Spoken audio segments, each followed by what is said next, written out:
The wind tasted of rust and distance. Atsabige felt it not as a breeze but as a pressure against his skin, a constant reminder of all the years the land had endured without him. He stood on the rise overlooking Sierra Crossing, the town a scatter of sun-bleached wood and false fronts huddled against the immensity of the high plateau. It had grown. The silver boom had fed it, and now the railroad was giving it a different kind of life, a harder, more angular one. He could hear the faint, rhythmic clang of a hammer on steel from the rail spur.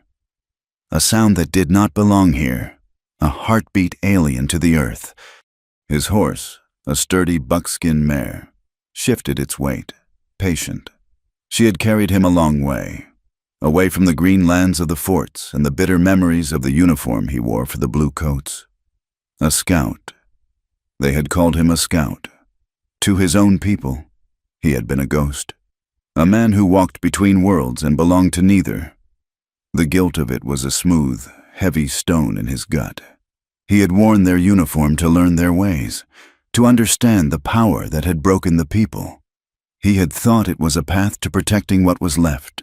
Instead, it had only led him farther away, while his own blood, his brother Nakai, had vanished into the very wilderness he was supposed to know. He nudged the mare forward, down the gentle slope toward the town.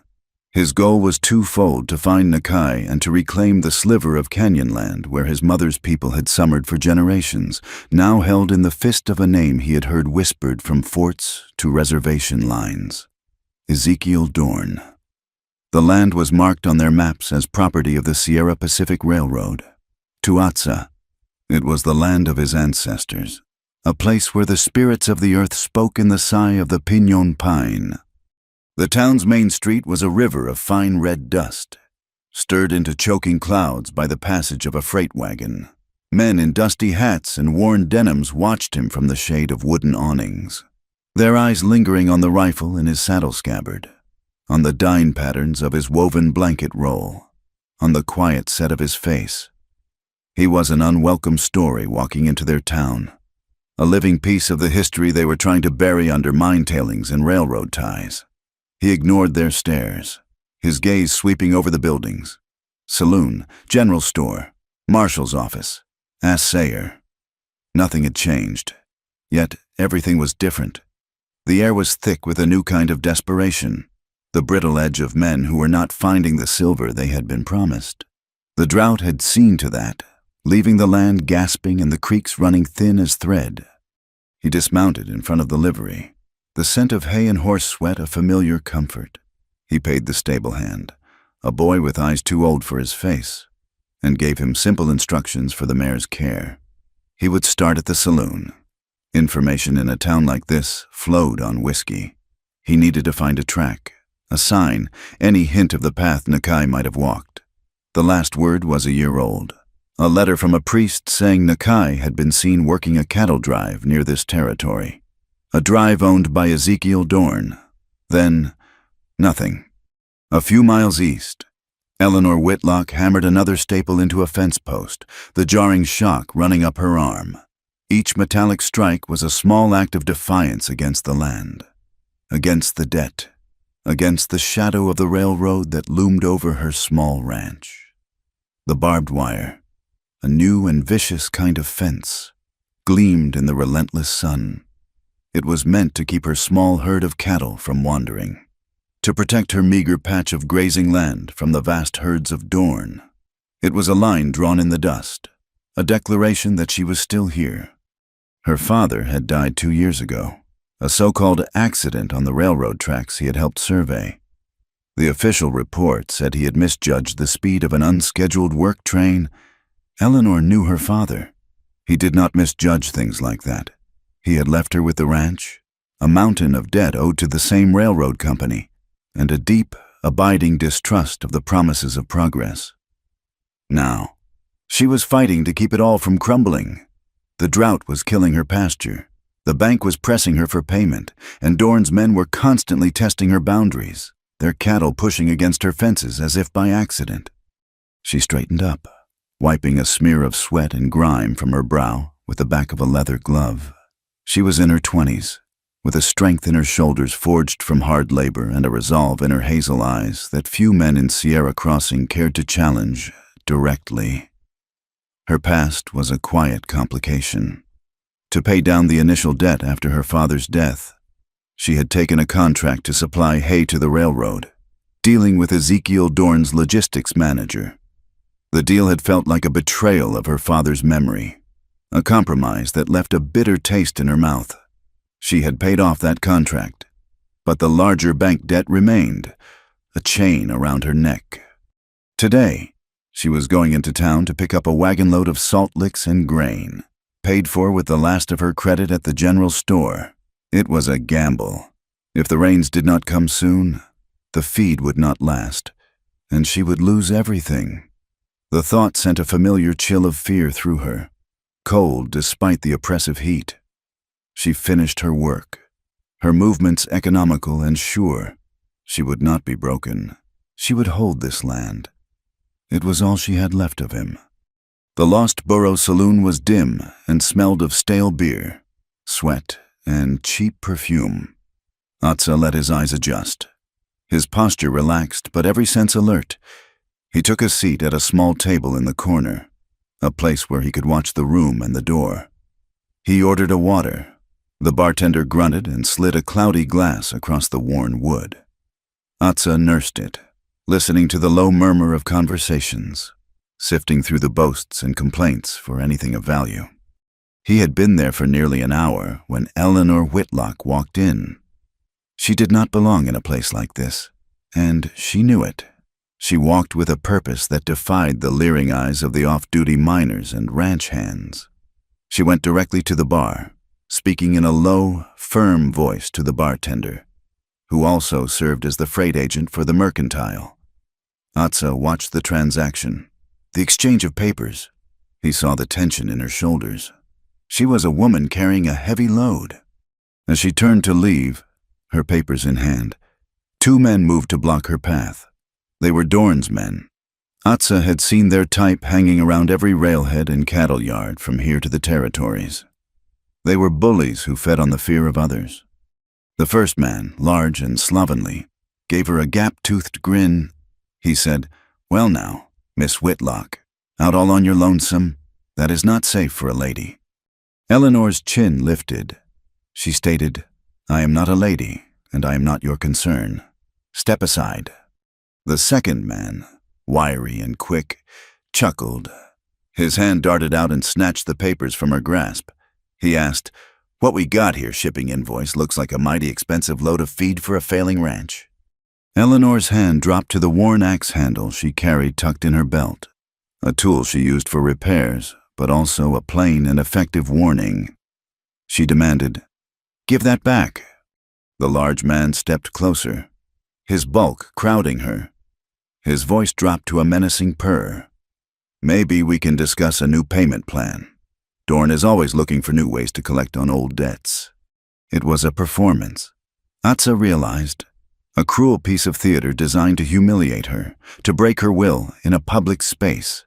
This was how men like Dorn worked. Through inches and whispers and small acts of violence that chipped away at a person until nothing was left. And then Atsa saw it. The second man, the wiry one holding the papers, turned his wrist just so. On the inside of his leather cuff, Atsa saw a small, dark marking.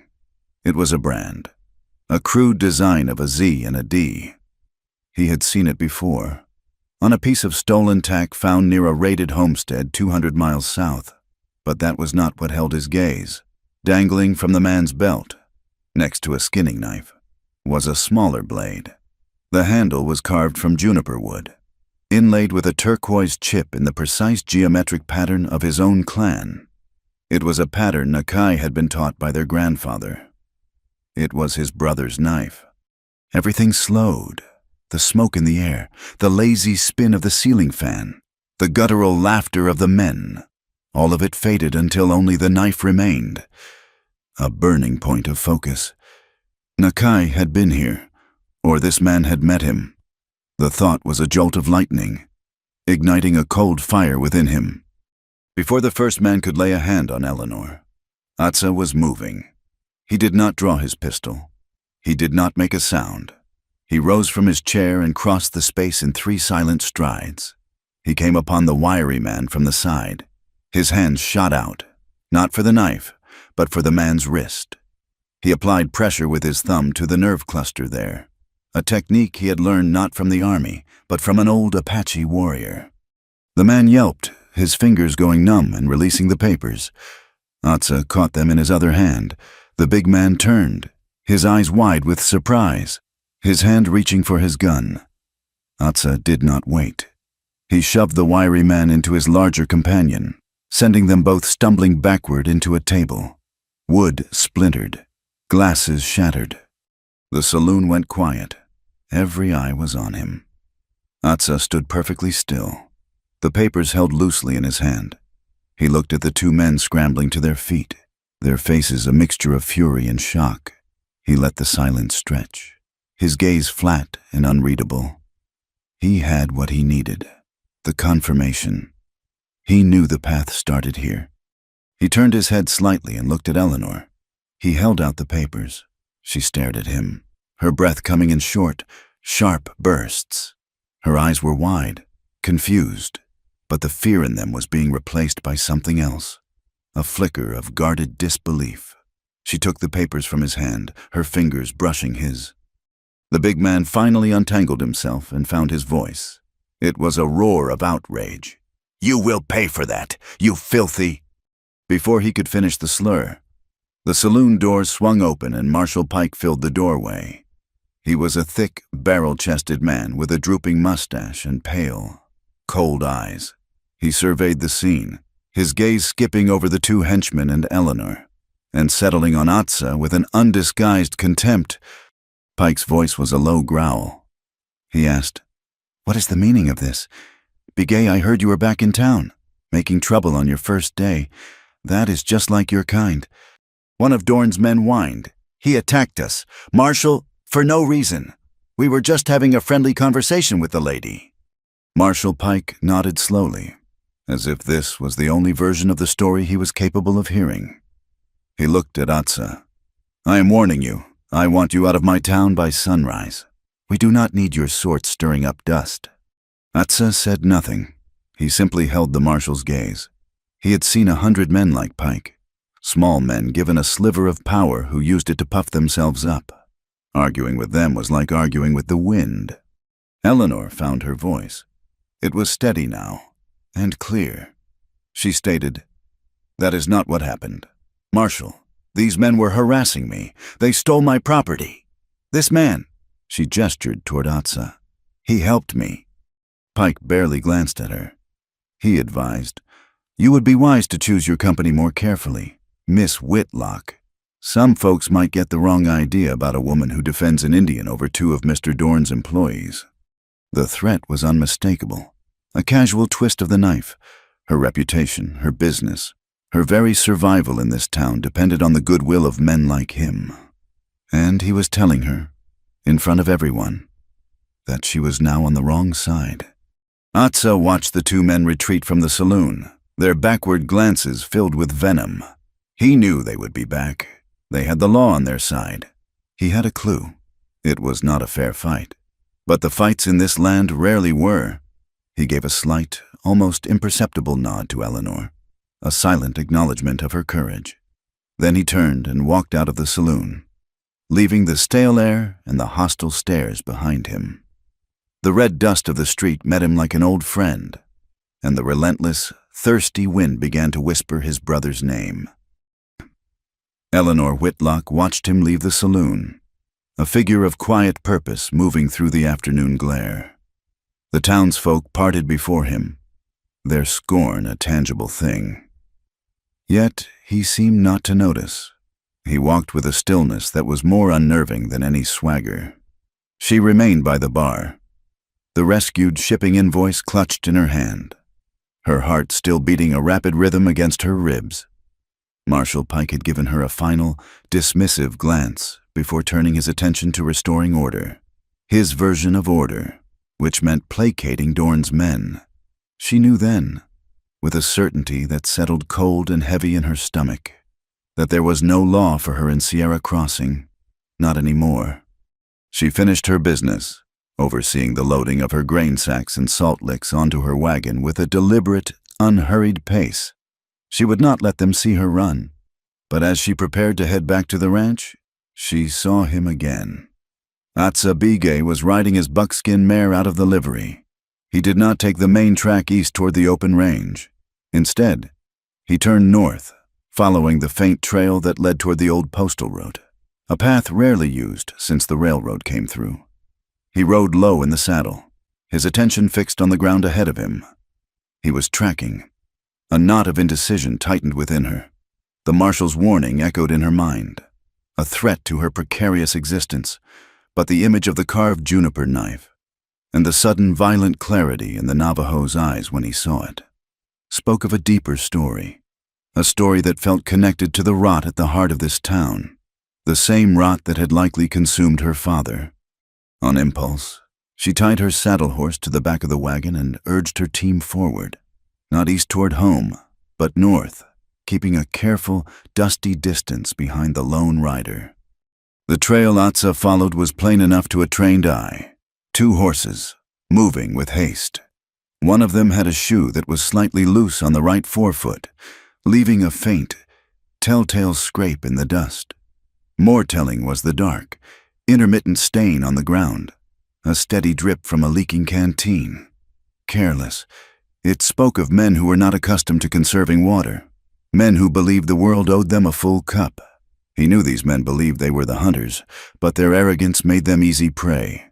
He let the mare pick her way through the greasewood and sage, his mind a quiet pool of concentration. The anger from the saloon had cooled, leaving behind a hard, sharp resolve. That knife was a piece of his brother, a piece of his home. Finding it was the first true sign he had found in a year of searching.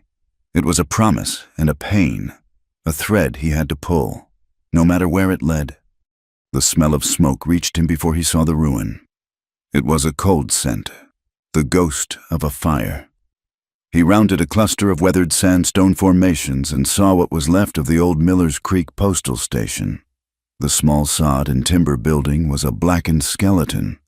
The corral fence was broken, and the water trough was overturned, a dark patch of mud drying and cracking in the sun. He dismounted, his hand resting on the stock of his rifle as he scanned the desolate scene. The fire was a day old, maybe 2. The tracks of the 2 horses from town were here, mingled with the prints of at least 3 others. There had been a fight. A mail sack lay ripped open, its contents scattered and singed. A heavy wooden chair was smashed to pieces. He walked the scene in a slow, expanding circle. He found spent cartridges, both pistol and rifle. Near the overturned trough, where the mud was deepest, he saw something else, a single, small bead of blue stone, pressed into the drying earth. He knelt and carefully worked it free. It was turquoise, sky blue with a fine black spiderweb matrix. It was from the Dineta, the land of the people. He had seen his brother work with beads just like this one, inlaying them into the handles of his knives. He closed his fist around the small stone. It was another piece of the puzzle, another cold confirmation. Nakai had been here. He had been part of this violence. A sound, the crunch of wagon wheels on gravel, made him straighten up. He turned, his body instinctively positioning itself between the ruin and the newcomer. Eleanor Whitlock was pulling her wagon to a halt 100 yards away.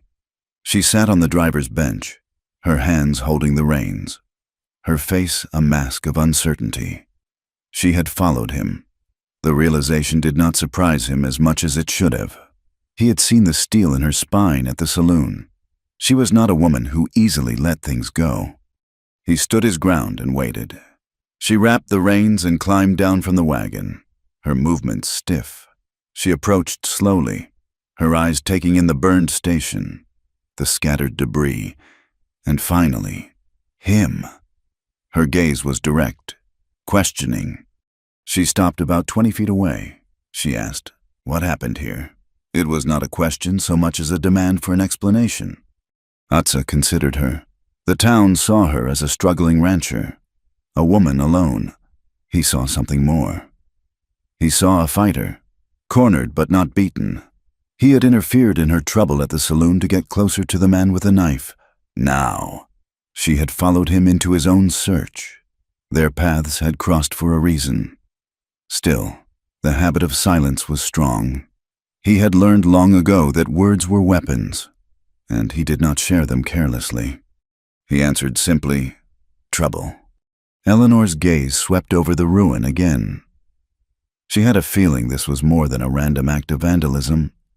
This was Dorn's work. It had his scent all over it, the casual brutality, the destruction of anything that served the small, independent folk of the territory. She took a few more steps closer, her eyes falling on the invoice she still carried, now tucked into her belt. She said, "The men in the saloon, they were involved in this." It was a statement of fact. Atsa gave a slight nod. His silence was a challenge, a wall she had to decide whether or not to climb. She looked from his impassive face to his horse, then to her own horse tied to the wagon. The animals were suffering in the heat, their heads hanging low, their flanks slick with sweat. His canteen, she noticed, looked nearly empty. So was hers. This land took everything. It took your strength, your hope, your water. She was tired of fighting it alone. She was tired of being afraid. She said, "I know a little about Mr. Dorn and his business. My father worked for the railroad." She paused, the words costing her. "I even supplied them with hay for a time, to pay a debt. I know how they operate." She pulled the invoice from her belt. "This freight order, it is for a mining concern. But the delivery point is not a mine. It is a blind canyon on Dorn's old north pasture. And these initials, ZD, they are on the order." Atsa looked at the paper she held out. He saw the letters, ZD, printed in dark ink. He remembered the brand on the man's cuff, Z for Ezekiel, D for Dorn, a private mark for a private army. So the men who took his brother were not just common thieves. They were organized. They were Dorn's. He looked back at her, a new understanding in his eyes. She was not just a victim. She was a source of information. He fought the instinct to refuse help, to walk this path alone as he had walked so many others. His pride was a shield, but it was also a cage. Finding Nakai was more important than his pride. He needed to know what she knew. He needed her eyes, her understanding of this side of the world. He made a decision. He walked to his horse and unstrapped his canteen. He went not to his own horse, but to hers, the saddle horse tied to the wagon. The animal shied away, its eyes rolling. He spoke to it in a low, soft murmur of dyne, his voice a calming current. He unscrewed the cap of his canteen and poured a small amount of the precious water into his cupped hand. He held it out for the horse. The animal hesitated. Then, trusting the scent of the man and the promise of water, it lowered its head and drank gratefully from his palm. Eleanor watched, her throat tight. No white man she knew would give his water to another's horse before his own, especially not out here. It was an act of profound respect, a quiet gesture that spoke louder than any words. It was an acknowledgement of their shared struggle against the harshness of the land. In that moment, something shifted between them. The barrier of race and reputation, so solid in town, seemed to crumble to dust out here under the vast, uncaring sky. She saw not an Indian, but a man who understood the value of a good horse, a man who understood the laws of survival that superseded the petty laws of men. When he was done, he straightened up and looked at her. She said his name was Nakai. He had a knife. Eleanor's eyes widened slightly. She asked, "Your brother?" He nodded once more. "This land that was taken, the parcel by the canyon, it belonged to our mother's people. Dorn claims it. I think my brother tried to get it back." The pieces clicked into place for her.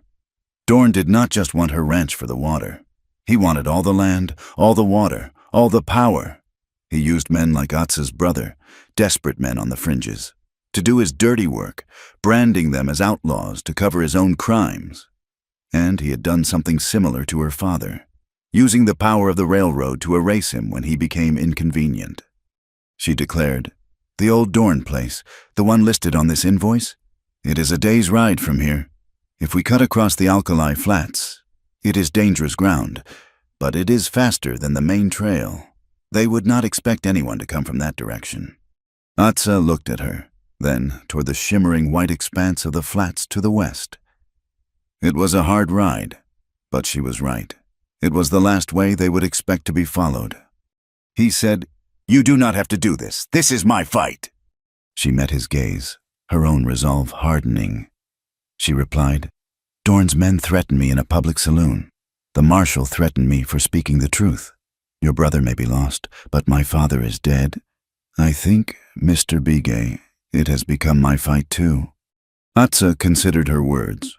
He saw no fear in her, only a weary determination that matched his own. They were two people pushed to the edge, with nothing to lose and a shared enemy to face.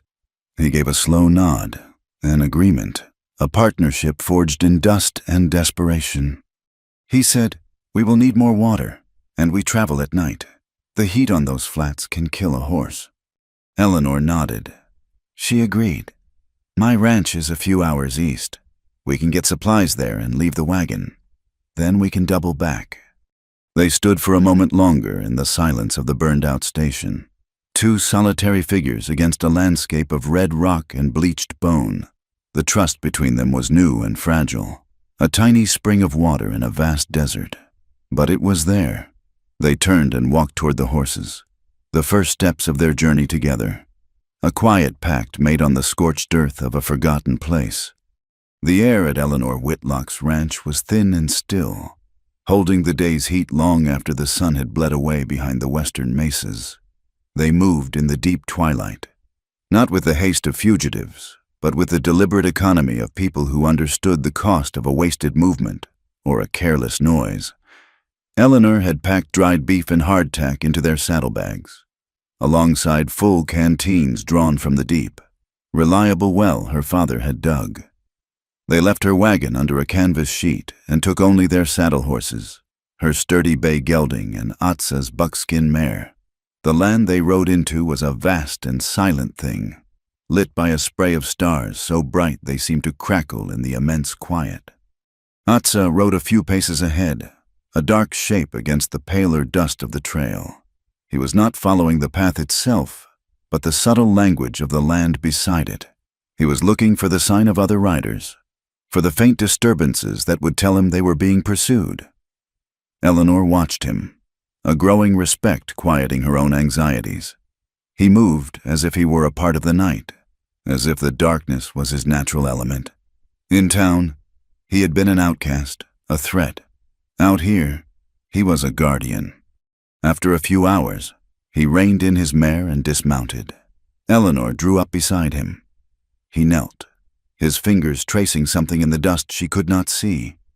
He said, "3 riders. They passed this way an hour ago. They are moving fast." Eleanor asked, "A posse?" He did not answer directly. He replied, "Marshal Pike has long arms, and the men of Dorn are eager. They will expect us to make for the border, or to double back toward the mining camps. They will not expect us to go west, into the Badlands." She looked to the west, where the land broke apart into a maze of canyons and rock formations, a formidable and waterless barrier. She said, "Coyote Gulch. My father told me never to go in there. He said it was a place that swallows trails and people." Atsa stood, his gaze fixed on that dark horizon. He said, "It is the only way they will not follow. Not at night. We can be through it by morning if we push hard." It was a choice between the known danger behind them and the unknown danger ahead. She looked at the man before her, his face half hidden in shadow, and trusted the certainty in his voice. She nodded. She said, "Lead the way." The entrance to Coyote Gulch was a narrow slash in the rock, a dark mouth that seemed to exhale a palpable heat. Inside, the air was dead and close. The starlight was cut off by the high, sheer walls of red sandstone, and they were plunged into a profound darkness.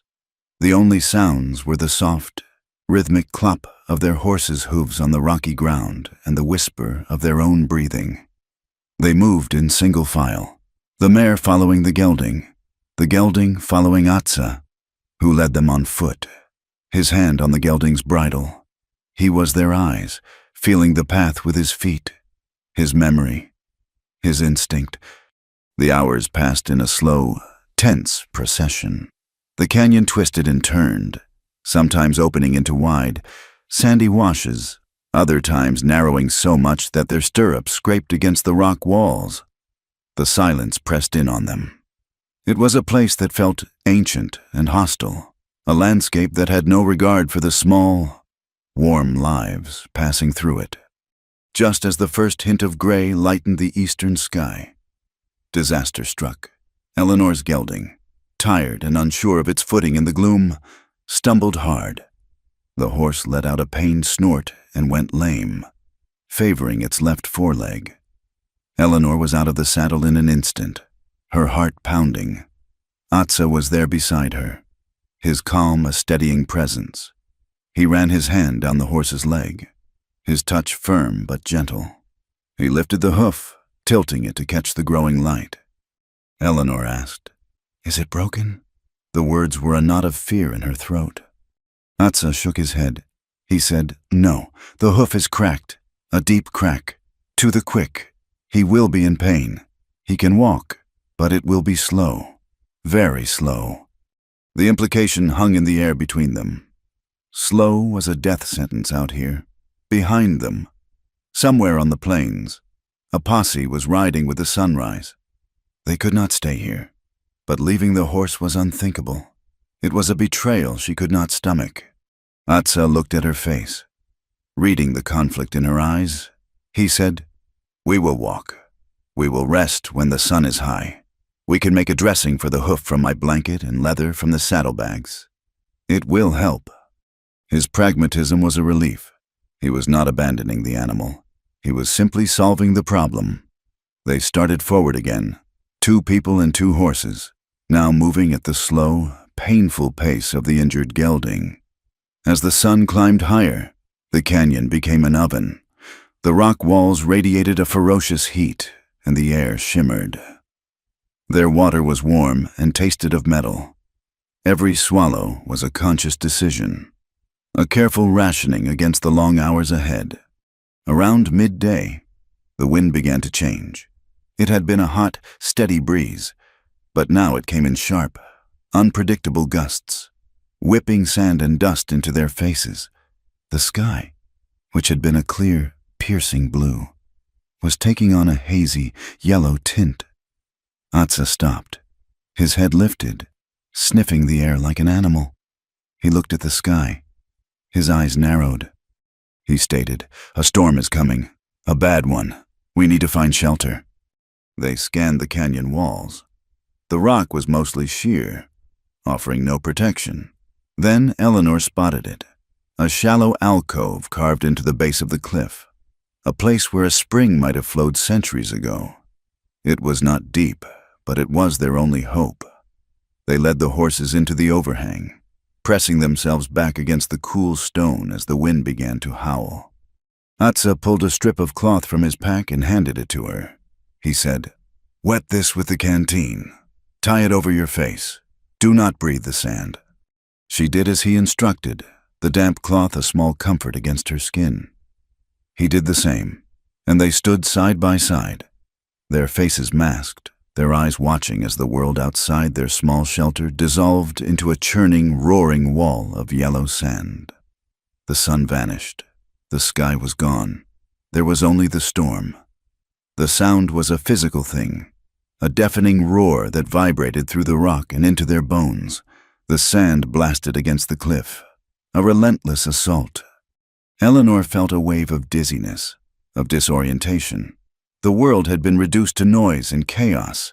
She could not see, could not hear anything but the wind.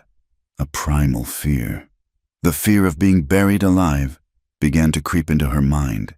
She felt a touch on her arm. It was Atsa.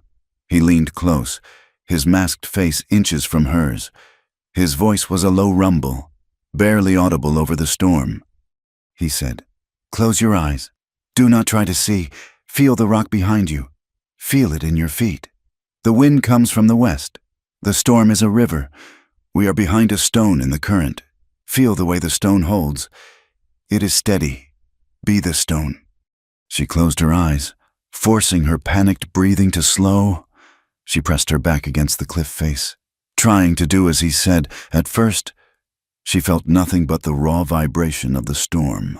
But then, as she focused, she began to feel what he meant. She could feel the deep, solid strength of the mountain at her back. She could feel the direction of the wind not as a sound, but as a pressure, a steady, unwavering force against the rock. It was a strange and profound sensation. He was teaching her a new way of sensing the world, a way of listening not with her ears, but with her bones. The fear receded, replaced by a strange sense of calm. They stood there for a long time, two silent, masked figures braced against the storm, a shared, unspoken understanding passing between them through the solid rock. When the wind finally began to lose its fury, they were both exhausted. The world outside was transformed, the canyon floor covered in smooth, flowing dunes of new sand. The air was still thick with dust, but the roaring had subsided to a low moan.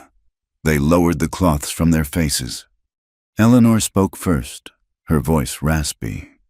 "She said, 'I have never seen anything like that.'" Atsa nodded, his eyes scanning the new landscape. He said, "The land is remade. It erases all tracks, ours, and the posse's. For now, we are safe from them." The shared danger had stripped away their last reserves of formality. They were two survivors in a hostile world. Eleanor looked at the man beside her, at the quiet strength that seemed to radiate from him. She felt a sudden, urgent need to be honest, to lay down the burden of her own secrets. She said, "The hay contract I told you about, the one I had with the railroad, it was not just about the debt. My father, before he died, he had been arguing with them. He was a surveyor. He knew this land better than anyone. He said their new spur line, the one to the old silver claims, was unstable. He said the grade was too steep, the bedrock too soft. He refused to sign off on the plans. A week later, he was dead, an accident." She took a shaky breath. She continued, "I was alone. The bank was going to take everything. Dorn's man offered me the contract, good money for hay. All I had to do was stop asking questions about my father. So I took it. I took their money, and I kept my mouth shut. I've been living with that for 2 years. I think they killed him. Atsa, I think they killed him, and I helped them cover it up." The confession spilled out of her, raw and painful. She expected him to judge her, to see her as a coward or a collaborator. Instead, he just watched her, his dark eyes filled with a deep, quiet sorrow. He understood the weight of a choice made in desperation. When she was finished, he was silent for a long moment. Then he spoke, his voice low. He said, "I wore a blue coat for the United States Army. I was a scout. I led their columns. I tracked for them. I thought if I learned their ways, I could help my people. I thought I could be a bridge." He looked away, his gaze fixed on the sand-swept canyon. "But a bridge is a thing that is walked on from both sides. To the soldiers, I was always the Navajo. To my people, I was the man in the blue coat, a ghost. I was away, learning to fight their way. When my brother needed me here, this trouble he is in, it is my fault. I was not here to guide him." His own confession was a stone dropped into a deep well, the ripples spreading out in the silence. Eleanor saw him then, truly saw him for the first time. She saw the immense burden he carried, the profound and lonely conflict of a man caught between two worlds, belonging to neither. The guilt he felt for his brother was the same as the guilt she felt for her father. They were both haunted by the past, by the choices they had made to survive. An empathy, powerful and pure, flowed between them. They were not so different after all. The last of the wind died away, leaving an almost holy silence. The air began to clear, revealing the stark, beautiful, and dangerous world they had to cross. The path ahead was uncertain. Their enemies were still out there, but they were no longer strangers. They were allies, bound not just by a common enemy, but by the shared weight of their own flawed human hearts. Atsa went to his saddlebag and pulled out a clean strip of blanket. He began to fashion a careful, tight binding for the gelding's injured hoof. The journey back from Coyote Gulch was a slow pilgrimage of endurance. They traveled through the cool of the night, walking beside the horses, saving their strength and the animals for the arduous miles. The buckskin mare carried their depleted supplies, while Eleanor's gelding limped bravely, its hoof protected by the dressing Atsa had fashioned. They spoke little, their shared confessions in the storm having created a new kind of quiet between them, one of comfortable understanding rather than cautious distance. He taught her how to read the stars for direction, not just the North Star, but the patterns and stories the Dine saw in the sky. She, in turn, told him about the seasons on the ranch, the way the light changed on the mesas, the particular scent of the air before a rare summer rain. They were mapping their worlds for each other, one story at a time. They saw the ranch at dawn, a small, hopeful collection of buildings nestled in a shallow draw. For Eleanor, it was the first time in 2 years that the sight of home did not bring a fresh wave of anxiety. It felt different, returning not alone, but with an ally. That feeling evaporated the moment they got closer. Even from a distance, something was wrong. The cattle were not scattered across the pasture. They were clustered in a tight, distressed bunch near the far western fence line. Atsa saw it at the same time. He put a hand on her arm, a silent signal to halt. His gaze was sharp. Sweeping the perimeter, he said, "The wire is cut. Over there." They approached with caution. The scene was worse than she had imagined. A long section of her new barbed wire fence had been snipped and rolled back. The cattle, drawn by the scent of the last remaining water in the rapidly shrinking creek bed just beyond her property, had been driven through the gap. They were now trapped, squeezed between the fence and the steep bank of the draw, lowing with thirst and confusion. It was a deliberate, calculated act of cruelty. Dorn was not just trying to steal her cattle. He was trying to destroy them, to break her spirit by making her watch her livelihood perish a few hundred feet from her own well. A cold, hard anger rose in Eleanor, eclipsing her exhaustion. This was her home. These were her animals. She would not let him win. She looked at Atsa. The same quiet fury was reflected in his eyes. He understood this was more than a fence. It was a violation. They spent the rest of the morning painstakingly herding the cattle back onto her land and patching the fence. The work was grueling under the hot sun. Afterward, while the animals drank their fill from the well trough, Eleanor knew she had to go into town. The gelding's hoof needed proper attention from a blacksmith, and they needed supplies. More importantly, she needed to see who was watching. She found old Ben at his forge, the rhythmic clang of his hammer a steady heartbeat in the town's dusty silence. He was a man bent and weathered by a lifetime of fire and steel, with kind eyes that held a deep, settled sadness. As he expertly examined the gelding's hoof, she spoke in a low voice about the cut fences. Ben did not look up from his work. He said, "That has Dorn's mark on it. He wants that water of yours. He wants it all." Eleanor replied, "The marshal will not do anything." Ben finally paused, his eyes meeting hers over the horse's back. He said, "Marshal Pike does what Dorn pays him to do. Be careful. Eleanor, your father, he was a good man, a stubborn one. He saw things he should not have seen." "What things? Ben, what did he see?" The blacksmith's gaze flickered nervously toward the street. He shook his head and went back to his work, his voice barely a whisper. He said, "Some things are best left buried. For your own good." He began to hammer again, the loud ringing of the steel an emphatic end to the conversation. As Eleanor was leaving the smithy, a man in a dusty uniform stepped out of the marshal's office. He was younger than Pike, with a lean build and a thoughtful, serious face. His name was Deputy Torres, and he was known to be a quiet, decent man trapped in a difficult job.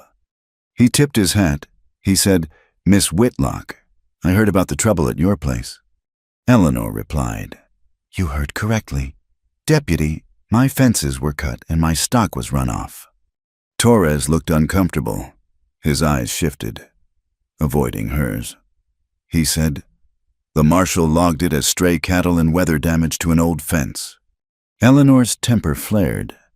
She said, "That was new wire, and you know it. Those cattle were driven." The deputy met her gaze then, and she saw the shame in his eyes. He spoke softly, for her ears only. He said, "I know, just be watchful tonight. Some of Dorn's men were in the saloon earlier. They were drinking hard and talking loud. They feel they have a score to settle with your guest." It was a warning, a small act of rebellion that could cost him his job. Eleanor nodded her thanks, the single gesture conveying a world of understanding. She had another ally, however constrained he might be. That evening, as the shadows grew long and painted the ranch in shades of orange and purple, Atsa was not resting. He was preparing. He walked the perimeter of the main barn and the house, his movements silent and fluid. He was reading the ground, seeing the approaches, the blind spots, the places of advantage and vulnerability. He did not speak of his preparations, but Eleanor understood. Deputy Torres's warning had confirmed what they both already knew. They were coming back. She joined him, her own exhaustion forgotten, replaced by a tense, focused energy. Under his quiet direction, they worked together. They stretched thin ropes a few inches off the ground across the main paths to the barn. They positioned 2 lanterns in the hayloft, with long cords tied to them, ready to be raised and lowered to create confusing, shifting lights. They checked the action on her father's old shotgun and Atsa's rifle, laying out the ammunition where it could be reached in the dark. They sat in the deep gloom of the barn, the scent of hay and animals a comforting familiarity in the tense silence. The injured gelding was in a nearby stall, its breathing soft and even. Atsa had shown her how to use the barn structure, the narrow passages between the stalls, the ladder to the hayloft, as a defensive maze. They would not fight in the open. They would make the enemy come into their world, into the darkness they controlled. The attack came hours later, long after the moon had set. It began not with a shout, but with the nervous whinny of Eleanor's horse. Atsa was instantly on his feet, a shadow detaching from deeper shadows. He put a finger to his lips, and Eleanor's heart began to pound a heavy, rhythmic beat through a crack in the barn wall. They saw them, 4 riders, dark shapes moving with a predatory confidence. They dismounted and began to approach the house first, assuming their prey was asleep inside. As the first man crossed the yard, his boot snagged on the tripwire. He went down with a loud curse, a crash of sound that shattered the night stillness. The others froze for a second, confused. In that second, Eleanor, from her position by the barn door, pulled the cord for the first lantern. A circle of yellow light bloomed in the high window of the hayloft, drawing their attention upward. A shot rang out, and a bullet thudded into the wooden wall high above their heads. Atsa used the distraction. He moved like a ghost along the side of the barn, his rifle a part of him. Another of Dorn's men, bolder than the rest, made a rush for the barn door. As he came around the corner, Atsa was there. It was not a gunshot. It was a swift, brutal impact, the hard wood of the rifle stock connecting with the man's jaw. The man crumpled without a sound. The 2 remaining attackers, now spooked and firing blindly at the phantom light in the hayloft, began to advance more cautiously. Eleanor pulled the second cord, and another lantern appeared in a different window, creating a second target. The men shouted in confusion, their sense of direction lost. One of them yelled, "They are in the loft. Circle around." It was the mistake Atsa had been waiting for. As the man moved to circle the barn, he passed a row of empty stalls. From the deep darkness within one of them, Atsa struck again. The fight was short, a flurry of movement and a choked cry. The second man went down. The last man standing, the one who had first tripped, was now in a full-blown panic. He fired his pistol wildly into the dark shape of the barn, then turned and ran for his horse. They let him go. A messenger of fear was more useful than a dead body. In the sudden, ringing silence that followed, they came together in the middle of the barn. The air was thick with the sharp smell of gunpowder. Eleanor's hands were shaking, but a fierce, triumphant energy surged through her. They had done it. They had held their ground. Atsa knelt beside the man he had taken down first, the one with the hurt jaw. The man was stirring, groaning. He was young, his face pale with fear in the lantern light. They dragged him into a storage room and tied his hands. The second man, the one from the stalls, was unconscious, but breathing. As Atsa searched the conscious man's pockets for weapons, his fingers closed on a small, stiff piece of cardstock. He pulled it out. It was a fragment of a train ticket, dark and stiff with a dried substance. Blood. Printed on the ticket in stark black letters were the initials ZD, and next to them, the number 13. He held it out for Eleanor to see. She brought the lantern closer, her eyes widening as she recognized the lettering. She whispered, ZD13, like the shipping invoice. Atsa looked at the bloodstain, then at the number. He said, "In the army. Special cargo. Dangerous cargo. Was sometimes shipped in a separate car. An unlucky number for an unlucky load." Eleanor's mind raced, connecting the pieces. Her father's warnings about an unstable track, a secret cargo car, the violence at the postal station. She asked, what would they be shipping that needs so much secrecy and violence? Atsa looked toward the dark line of the railroad tracks. Miles away, but an ever-present line on the horizon. He answered, dynamite. Enough to blast a new path through a mountain, or to erase a mistake. They left the second unconscious man outside the small mission chapel on the edge of town before dawn. They knew he would be found and cared for. They kept the first man, their prisoner, locked securely in Eleanor's root cellar. As the sun rose, casting a clean, new light over the ranch, a sense of grim purpose had settled over them. They had defended their small piece of the world. They had found new allies in the most unlikely of places.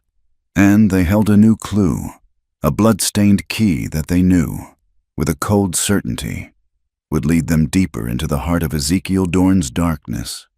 The small, scattered embers of resistance were beginning to glow. The man in the root cellar lasted 2 days. Atsa did not lay a hand on him. He did not need to. He simply sat on an overturned bucket in the cool, earthy darkness, his silence a more potent weapon than any threat. He would bring the man water and a piece of hardtack, then return to his silent vigil. Eleanor would speak to the prisoner, her voice calm and reasonable, telling him that his friends had left him for dead and that Mr. Dorn would not risk himself for a hired hand. It was the combination that broke him her quiet logic and Atsa's unnerving, patient stillness. On the second morning, the man, whose name was Jed, began to talk.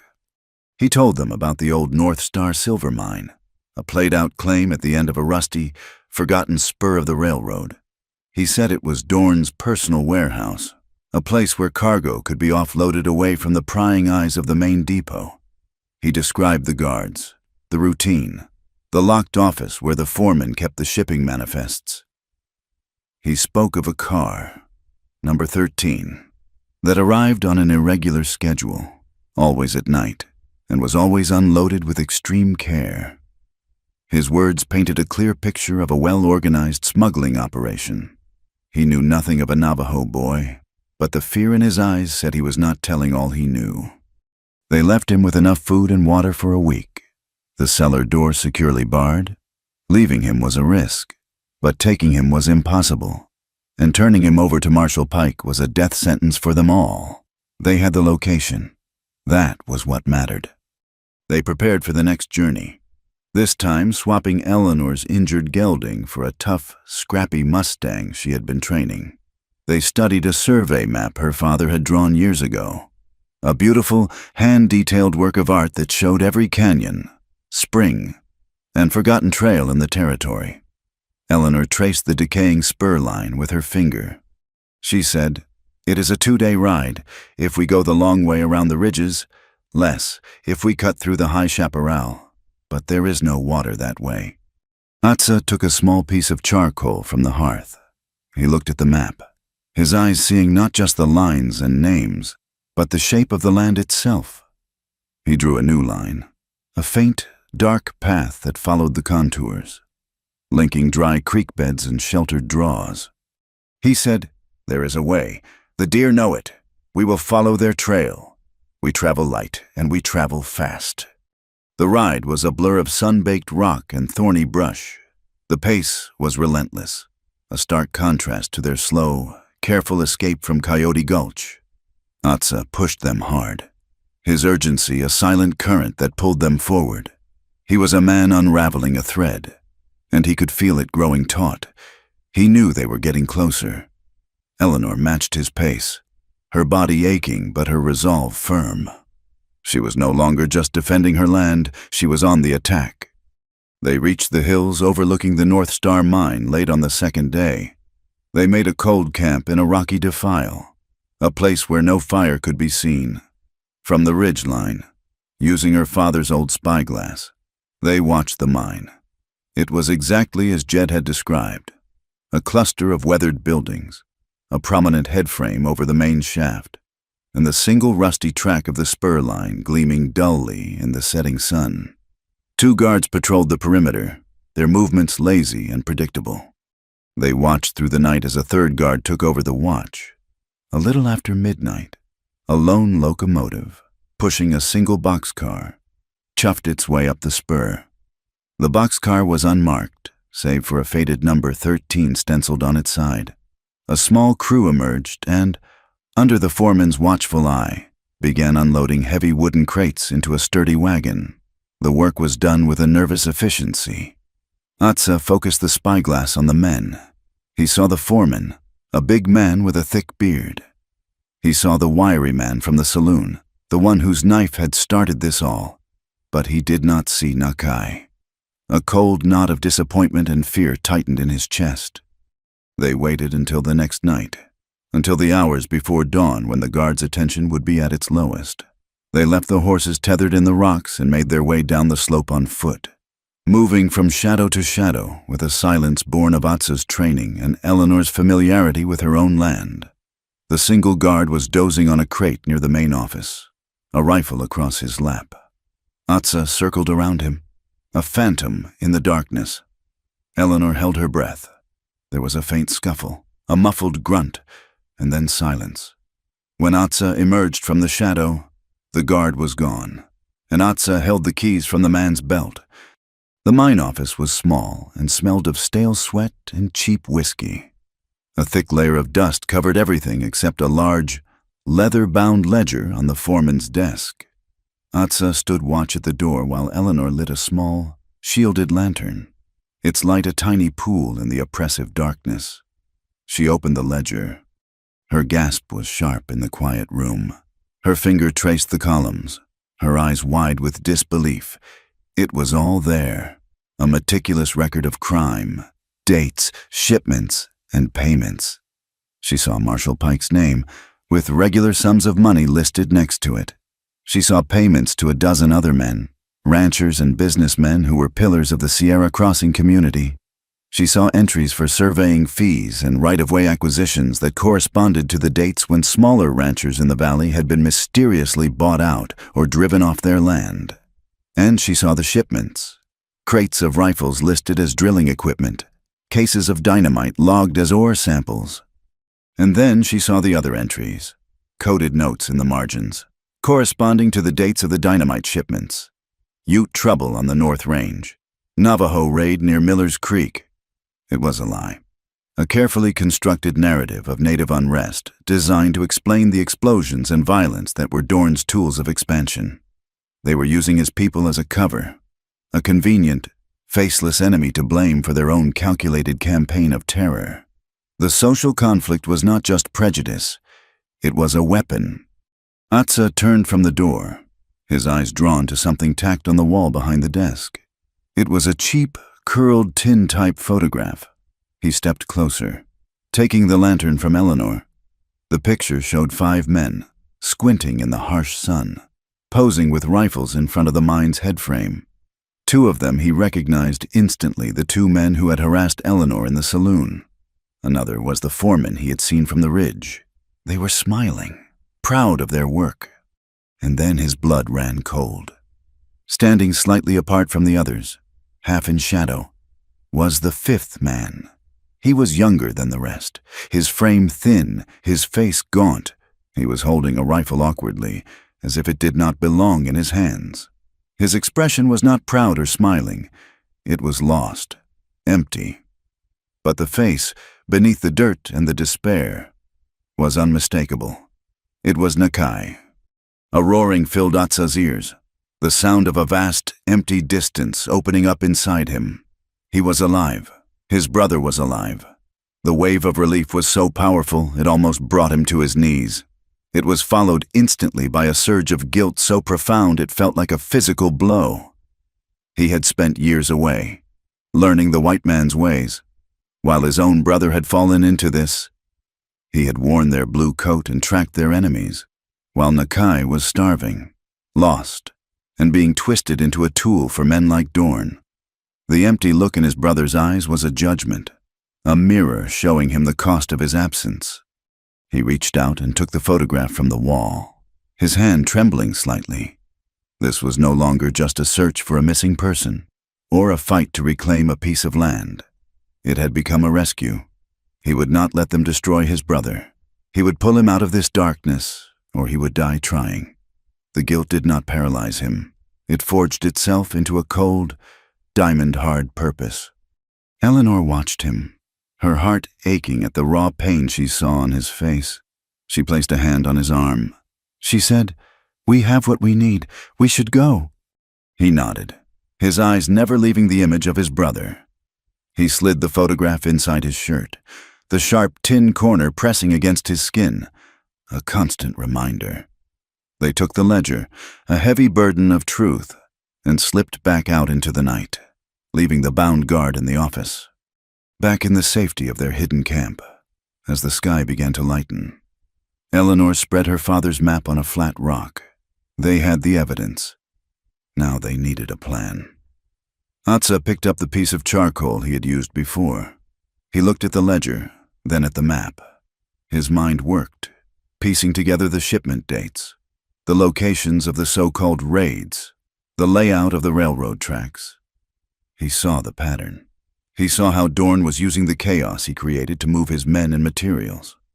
He began to draw on the map, his hand sure and steady. The charcoal left a dark, smudged line, a path of action. He drew the main rail line, the spur to the mine, the switchback on the mountain pass where the trains had to slow to a crawl. He was marking the battlefield. Eleanor watched, her own mind racing, adding her knowledge of the terrain, the locations of sympathetic ranchers, the timing of the town's telegraph messages. The black charcoal dust stained his fingers, and some of it transferred to the map, a shadow spreading along the lines he drew. He was marking a dark path, a dangerous choice that would lead them into a direct confrontation. There was no turning back. Eleanor placed her hand over his on the map, her fingers covering his. The charcoal smudged her skin as well. It was not a promise, but a statement of fact. His fight was her fight. They would walk this dirty, dangerous road together. They did not have the luxury of planning. The sound came on the wind, a faint but unmistakable jangle of harness and the distant, rhythmic beat of shod hooves on rock. It was a sound that did not belong in the high, lonely wilderness. Atsa was on his feet in an instant, the charcoal map forgotten, his head tilted, listening. Eleanor saw the change in him, the immediate shift from quiet strategist to hunted animal. The patrol from the mine was coming back sooner than expected, or they had sent another. There was no time for words. They moved with a desperate, synchronized haste, kicking dirt over their small fire, stuffing the precious ledger into a saddlebag, saddling the horses with trembling, urgent hands. They were exposed, their camp a careless scar on the landscape. They fled north, deeper into the broken country, away from any established trail. The pursuit was relentless. They were not lawmen. The men behind them, they were trackers, and they were good. Dorn had chosen his hounds well. For a day and a night, they ran. The chase was a fever dream of dust and sweat, of the burning protest of muscles and the terrified, wide-eyed stares of their horses. They pushed the animals to the brink of collapse, navigating treacherous scree slopes and narrow, winding canyons where an ambush could be waiting around every bend. Twice, the crack of a rifle echoed from the ridges behind them, the bullets whining harmlessly past, meant not to kill but to terrorize, to drive them into making a mistake. Atsa led them with an instinct that defied logic, his path a desperate weaving thread through a deadly maze. Eleanor followed without question, her trust in him absolute. The world shrank to the heaving flanks of her horse, the ache in her own body, and the steady, determined shape of the man riding ahead of her. Late on the second day, they broke free of the canyons. Before them lay the wide, flat valley of the San Juan River. Atsa had been pushing for this, for the river he knew would be their salvation. A deep, swift current would wash away their trail and give them the time they needed to disappear. But as they crested the final rise, the sound that reached them was not the gentle murmur of a river. It was a roar. The San Juan was a brown, churning monster. A storm, unseen by them in the high mountains, had unleashed a flood. The river had devoured its banks, carrying entire trees in its furious current. Crossing was impossible. They were trapped. To their back, the hunters. Before them, the raging water. A profound exhaustion, deeper than any she had ever known, settled over Eleanor. She sagged in the saddle, the last of her strength draining away. Atsa reined in, his face grim as he surveyed the impossible water. His gaze swept the valley, searching, and then he pointed, a quarter-mile downstream. A dark line stretched across the torrent. It was a railroad bridge, a skeletal trestle of thick, creosoted timbers. It was a piece of the very machine they were fighting, an ugly scar on the land. But it was also shelter. They reached the bridge as the last light failed. The roar of the water a constant, thunderous presence. The air was cold and damp, smelling of wet earth and decay. They led the horses down the steep, muddy embankment into the space beneath the bridge. It was a cave of wood and stone, the massive timbers crossing overhead like the ribs of some great, dead beast. Water dripped from the beams, and the entire structure groaned and creaked with the strain of the flood, a sound like a ship in a storm. They unsaddled the exhausted horses, rubbing them down with handfuls of dry grass. The animals stood with their heads hanging low, their sides trembling. Eleanor sank to the ground, her back against a stone abutment, her body a single, throbbing ache. The cold of the damp earth seeped into her bones. She began to shiver, an uncontrollable tremor that shook her entire frame. Atsa came to her side. He had taken one of the dry saddle blankets and his own woven bedroll. He unfolded the bedroll and wrapped it around her shoulders, his movements sure and gentle. Then he sat down beside her, close enough that his warmth was a shield against the biting chill. He said nothing. There was nothing to say. Their flight was over. For now. They were alive, and they were together. And in that moment, that was enough. They shared the last of their dried beef, chewing the tough, salty meat in a silence broken only by the roar of the river and the groaning of the bridge.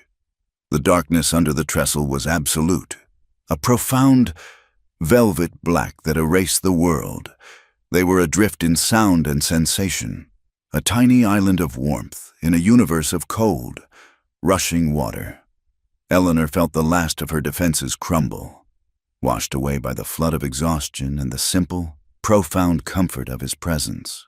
All the roles she had played, rancher, daughter, fighter, they all fell away, leaving only the woman, cold and tired and afraid.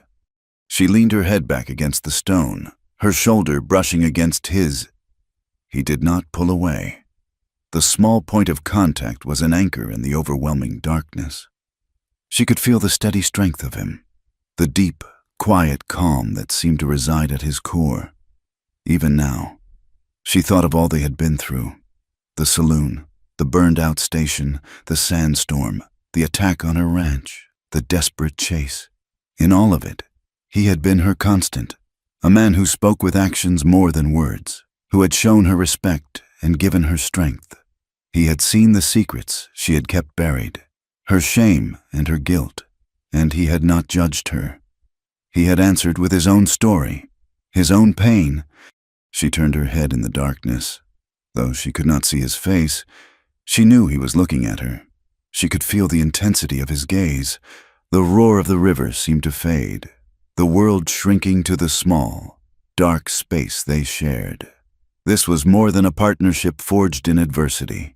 It was a connection, a bond that ran deeper than their shared purpose. It was a quiet, fragile thing that had grown between them in the spaces of silence, in shared glances, in acts of mutual care. It was a trust that had become something more, something that she was afraid to name, but even more afraid to lose. Her voice, when she spoke, was a whisper, a sound that was almost lost in the noise of the water. But in their small world, it was as clear as a bell. Stay with me, fully. It was not a plea for him to stay the night. It was a plea for him to stay in her life, to not be a ghost who would ride away once his brother was found.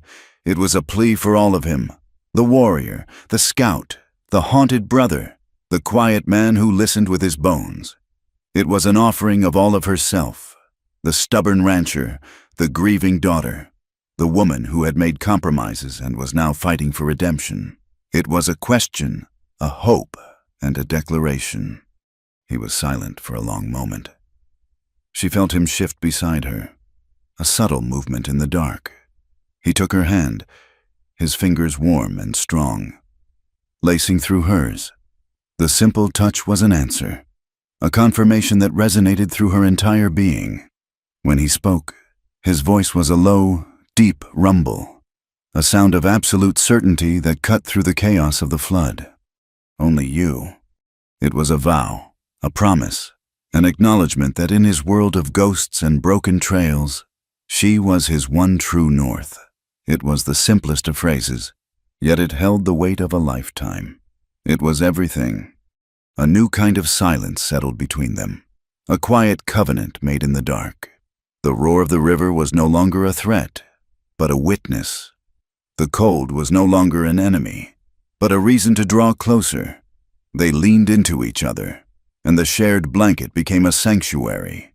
The exhaustion that had been a torment now became a release, a deep, healing peace that settled over them, pulling them down into a shared, dreamless sleep. When they awoke, the world was washed in the pale, clean light of morning. The river had receded, its roar diminished to a steady, powerful murmur. The sun, breaking through the clouds, sent shafts of light through the gaps in the timbers above, painting stripes on the damp ground. Eleanor stirred, feeling a warmth and a sense of safety she had not known for years. She was still wrapped in his bedroll, his arm still around her. She did not move, wanting to hold the moment, to imprint it on her memory. He was awake, watching her. There was no awkwardness in the morning light, no regret. There was only a quiet, steady tenderness in his dark eyes. A new chapter had begun. The bond between them had been reforged in the darkness under the bridge, tempered by the flood. It was no longer just a collaboration for survival. It was a shared life, a shared responsibility. His quest to save his brother was now hers, not just as an ally, but as a partner. Her fight for her ranch was now his, not just as a refuge, but as the foundation of a future.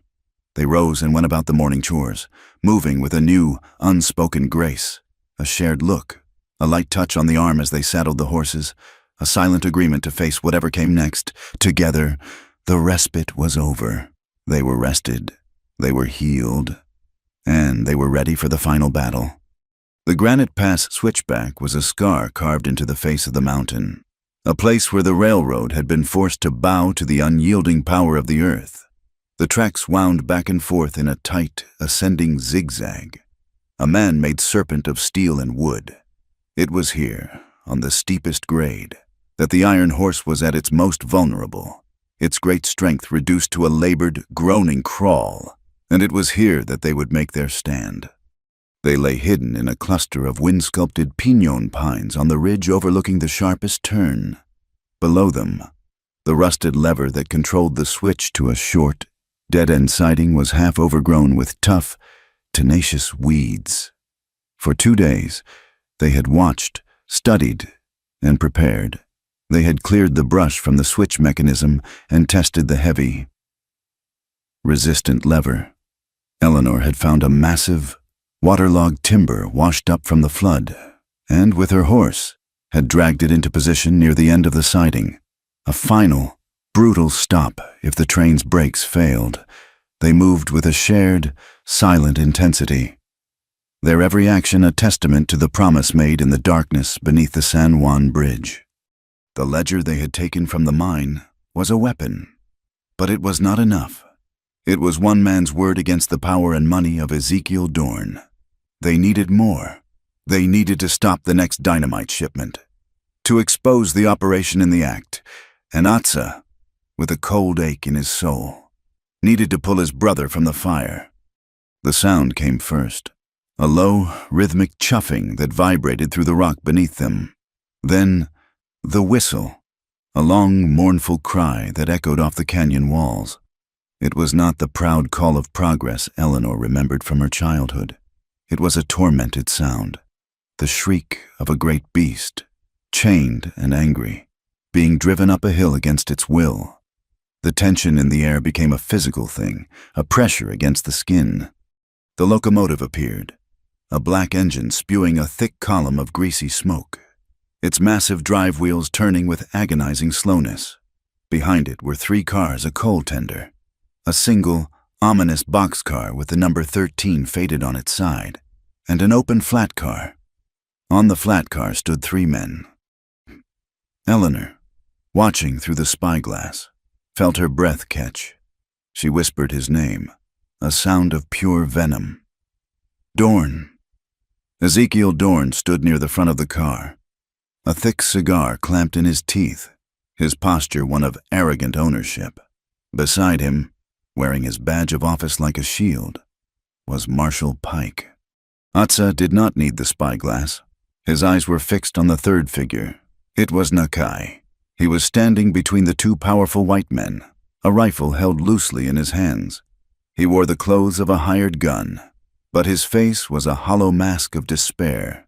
His eyes were not on the track ahead, but on the empty, unforgiving sky. He was not a guard. He was a prop, a living piece of evidence to be displayed if needed. The native face to blame for the next staged raid. Atza felt the photograph in his shirt press against his chest. The sight of his brother, so close and so utterly broken, was a physical blow. The guilt and rage he had carried for so long coalesced into a single, sharp point of purpose. He would not fail him again. He gave Eleanor's hand a quick squeeze, a silent command, and then he was gone, slipping down the rocky slope toward the tracks like a flowing shadow. Eleanor's heart hammered against her ribs. She moved to her horse, coiling the thick rope attached to the timber around her saddle horn, her knuckles white. The train groaned as it hit the steepest part of the grade. The rhythmic chuffing of the engine became a frantic, gasping pant. The screech of steel wheels on the tight curve was a sound that set the teeth on edge. Atza reached the switch lever, his body hidden by a thicket of scrub oak. He crouched, watching the massive engine approach, feeling the ground tremble. He had one chance. If he threw the lever too soon, the engineer would see it and apply the brakes. Too late, and the engine would pass, leaving only the cars to be derailed in a catastrophic pile-up. The locomotive's front wheels were almost upon the switch point. The engineer was leaning out, his attention on the curve ahead. Now. Atza rose and threw his entire body against the heavy iron lever. For a terrible second, it refused to move, rusted and stiff from disuse. He pushed again, a guttural cry torn from his throat, a sound of pure desperation. With a groan of tortured metal, the lever moved. The switch points shifted, the motion almost lost in the greater noise of the train. On the flat car, the sudden, jarring lurch as the locomotive was shunted onto the siding took everyone by surprise. Dorn stumbled, catching himself on the side of the car. Pike was thrown to his knees. Nakai merely swayed, his vacant expression unchanging, as if he were a passenger on a journey whose destination he had long since ceased to care about. That moment of chaos was Atsa's opening. He burst from the cover of the trees, his legs pumping, and launched himself across the short gap. He landed on the flat car in a crouch, the impact jarring his bones. He rose, ignoring the shocked face of Ezekiel Dorn, his entire focus on the marshal. Pike scrambled to his feet, his face a mask of disbelief and fury, his hand clawing for the pistol at his hip. Atsa was faster. He closed the distance in 2 strides, his fist connecting with the marshal's jaw in a solid, satisfying crack. Pike staggered back, his pistol clearing the holster.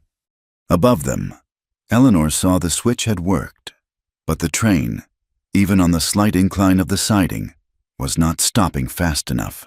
The boxcar, heavy with its deadly cargo, was pushing the engine forward. It was going to crash through the end of the line and into the ravine beyond.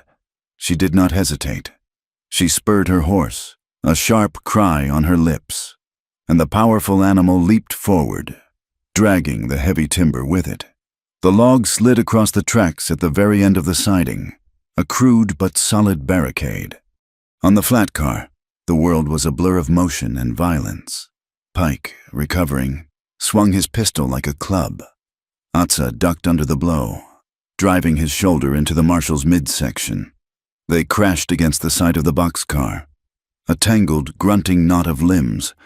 Pike was stronger, but Atsa was quicker, his movements fueled by years of rage and a singular, burning purpose. He saw Nakai watching them, his brother's eyes finally focused, a flicker of horrified awareness dawning in their depths. The train's brakes shrieked, a high, piercing scream of metal on metal as the engineer finally realized what was happening. The siding ended. The train was going to hit the log. Atsa braced himself. Pike, caught off balance, was not prepared for the final, violent jolt. As the locomotive slammed into the timber, the flat car bucked like a wild horse. The impact threw both men apart. Atsa managed to catch a handhold, but Pike was thrown clear, his body arcing through the air. He landed with a sickening thud in the gravel and rock beside the track and did not move. With a final, shuddering groan, the train came to a stop. A profound silence descended, broken only by the hissing of steam from the engine and the frantic panting of Eleanor's horse. Dorn stood frozen. His cigar dropped, his face pale with shock. He was trapped. Atsa pushed himself to his feet, his body bruised, his knuckles bleeding. He turned to his brother. He said his name, his voice thick with 1,000 unspoken emotions. Nakai. Nakai looked at him, at the man who had appeared out of nowhere like a spirit of vengeance. He looked at the unconscious form of Marshal Pike. He looked at Eleanor, who was now dismounting, her face streaked with dirt, a shotgun held loosely but ready in her hands. The rifle slipped from his numb fingers and clattered onto the wooden planks of the flat car. He did not run to Atsa. He did not speak. He simply stood there, saved but not whole, his eyes filled with a universe of pain, confusion, and a trust so deeply broken it seemed impossible to ever mend. The battle was over. The dynamite was secured. The lawman was captured.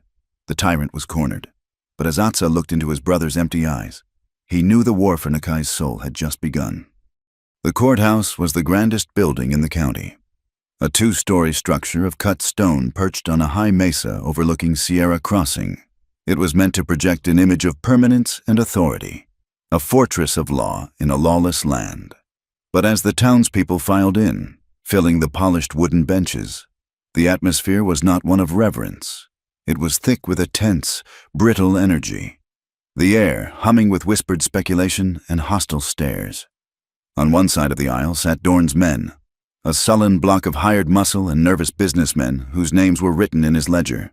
On the other sat a smaller, more varied group, Eleanor, with Atsa beside her, old Ben the blacksmith, and a handful of other small ranchers and merchants who had suffered under Dorn's shadow and had finally found the courage to bear witness.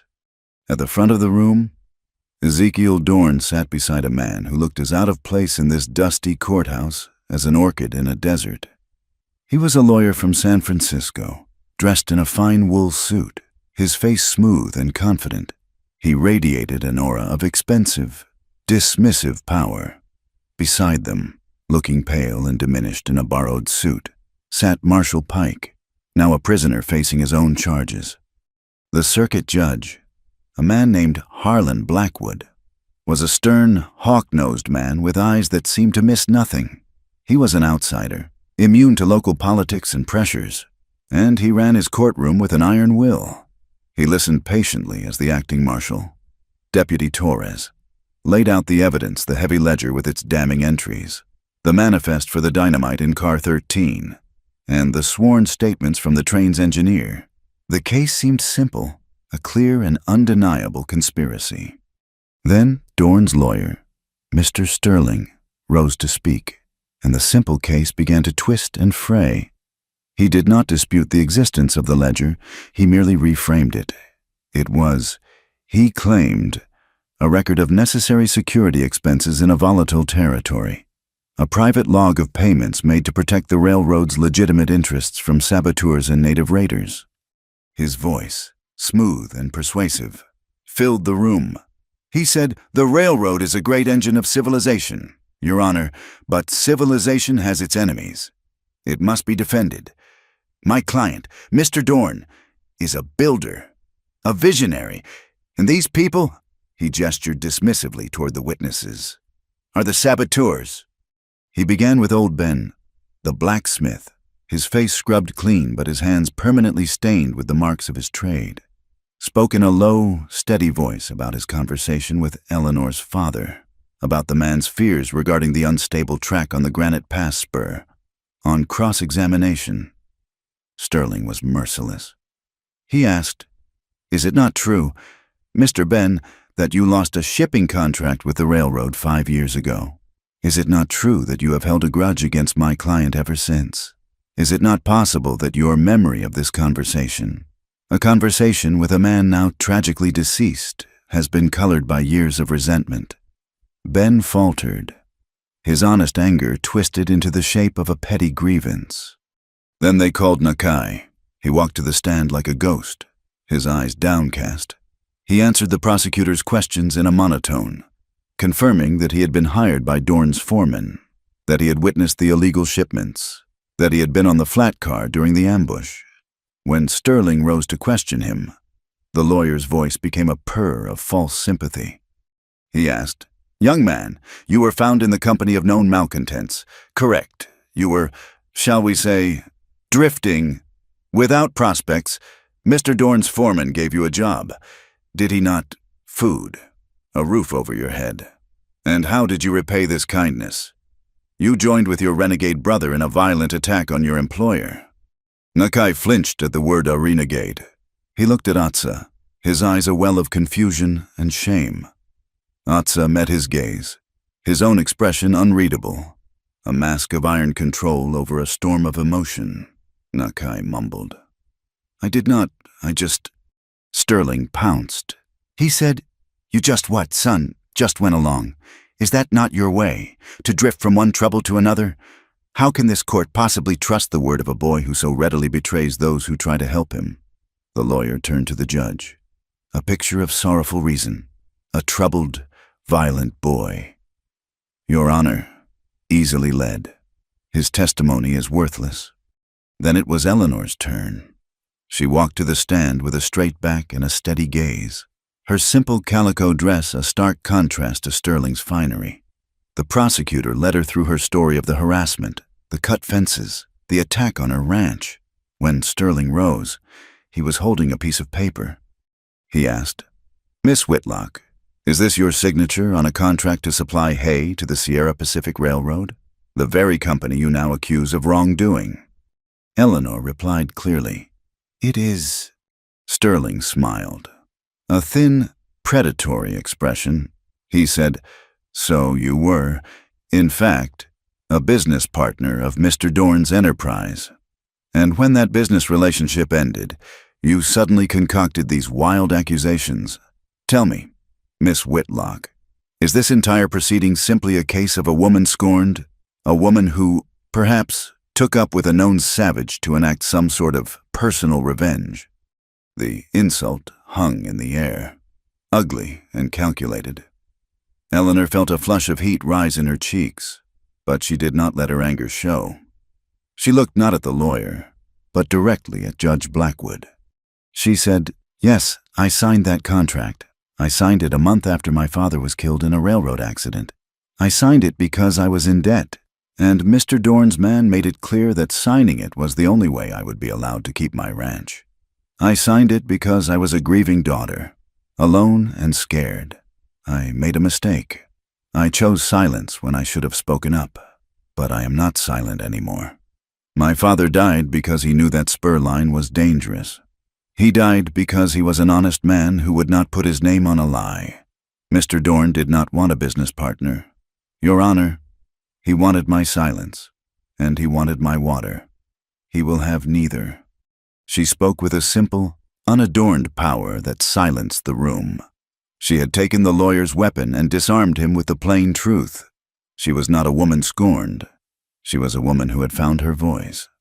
Finally, they called Atza. As he walked to the stand, a low, hostile murmur rippled through Dorn's side of the courtroom. Sterling eyed him with open contempt. Atza ignored them all, his movements calm and deliberate. He took the oath and sat, his posture straight, his hands resting on his knees. Sterling began immediately, his voice dripping with condescension. He asked, "You are Atza Bege, a former scout for the United States Army, I believe, a man paid to hunt down his own kind, a reliable occupation."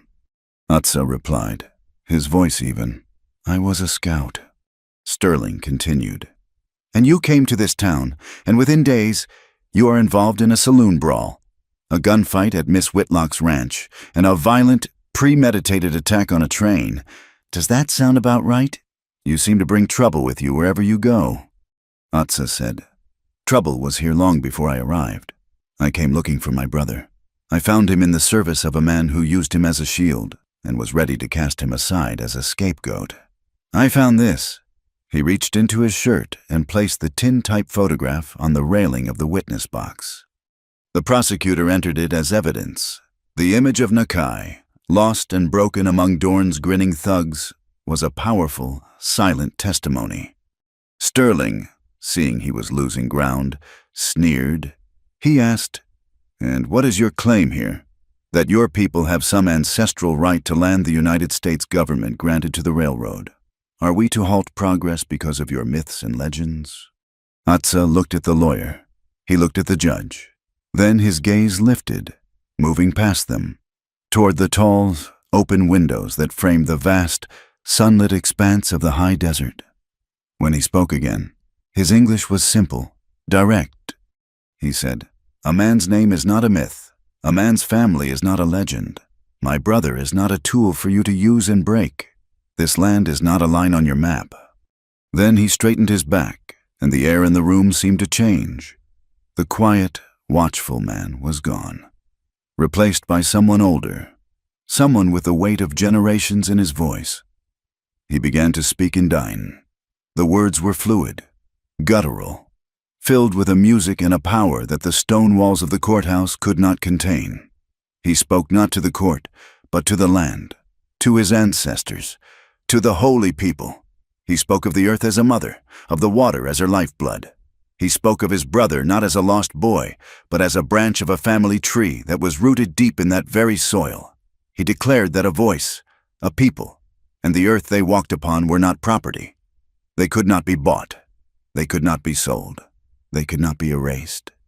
When he finished, the silence was absolute. The lawyer was speechless. his clever words useless against something he could not comprehend. The townspeople sat in stunned silence. Judge Blackwood stared at Atsa, his stern expression unreadable. But for the first time, a flicker of profound respect showed in his eyes. The judge cleared his throat. He looked at the ledger. He looked at the photograph. He looked at Ezekiel Dorn, whose confident smirk had finally vanished, replaced by a look of cold fury. Judge Blackwood's voice was like the crack of a gavel. He said, "This court has heard sufficient evidence to believe that a conspiracy to defraud, endanger, and intimidate the citizens of this county has taken place. I am therefore binding Mr. Ezekiel Dorn over for trial by a federal grand jury. Marshal Pike will remain in custody. This court is adjourned." A wave of sound broke through the room, a mixture of shocked gasps and triumphant shouts. Dorn and his lawyer were immediately surrounded by a phalanx of their men, who hurried them out of the courthouse. Eleanor, Atsa, Nakai, Old Ben, and Torres stood together in a small, quiet group. They had won. It was a victory, but a fragile one. As they looked out the window and saw Dorn climbing into his carriage, his face a thunderous mask, they knew this was not the end. It was the beginning of a new and more dangerous chapter. The law had spoken, but the final judgment would not be rendered in a courtroom. It would be decided out on the land, under the wide and unforgiving sky. The victory in the courthouse did not bring peace. It brought a tense, watchful quiet. Ezekiel Dorn was free on his own recognizance, a legal formality that felt like a mockery of justice to the people whose lives he had tried to ruin.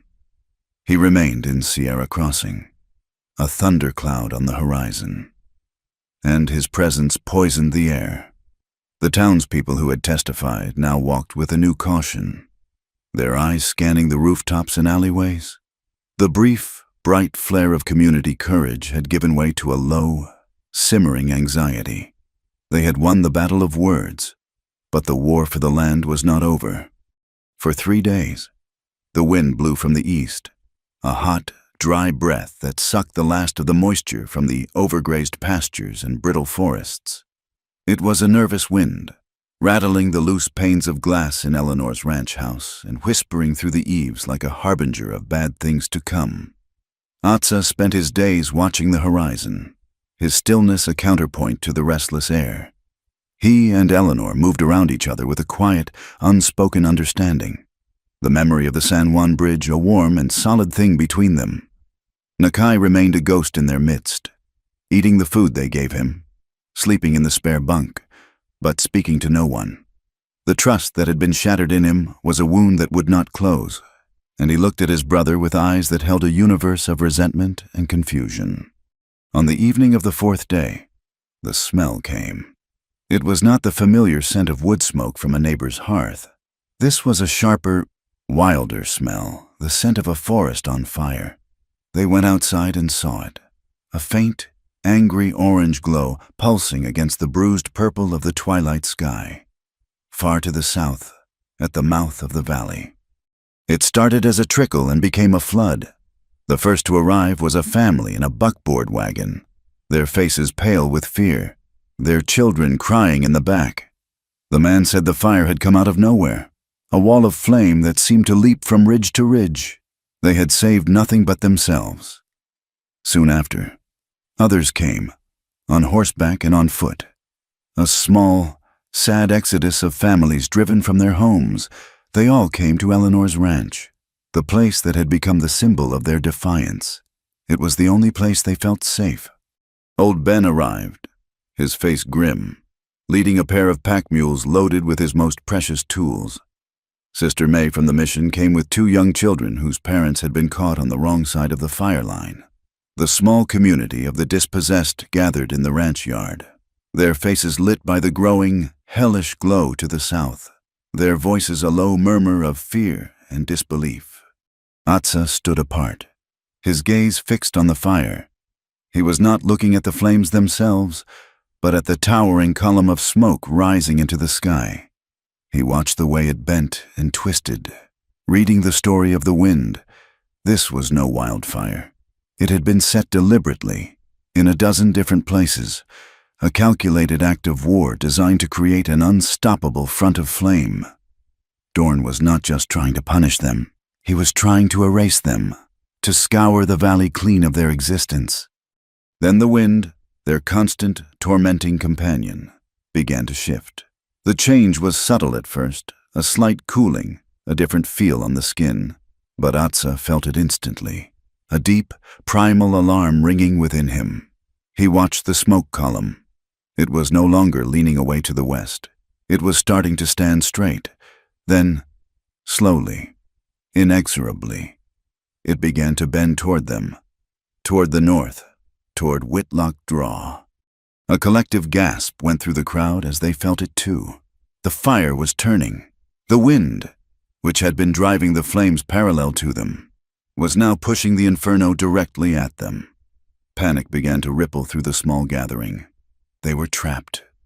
In the midst of the rising chaos, Atsa's voice cut through the noise.